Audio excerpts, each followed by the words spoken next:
শিবরাত্রির দিনে কি করবেন এটা সবাই মনে রাখবেন। দুধ, দই, ঘি আর মধু 4 প্রহরে 4 দ্রব্য দিয়ে শিবলিঙ্গের সেবা করবেন। কিভাবে? প্রথম প্রহরে দেবেন দুগ্ধ, ওং হ্রিং ঈশানায় নমঃ। আস্তে কি বলবেন? হ্রিং ঈশানায় নমঃ।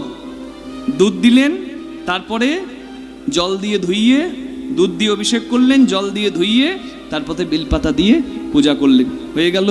দ্বিতীয় প্রহরে হ্রিং অঘোরায় নমঃ। মহাদেবেরই বিভিন্ন নাম বলতে হবে। কি করবেন? দুধের পরে দই মানে দধি দিলেন, তারপরে জল দিলেন, তারপরে বেলপাতা দিয়ে পূজা করলেন। তৃতীয় প্রহরে হ্রিং বামদেবায় নমঃ। হ্রিং বামদেবায় নমঃ। কি দেবেন? ঘি। ঘি দিলেন, জল দিলেন, বেলপাতা দিলেন, হয়ে গেল। 4 নম্বর প্রহরে মধু।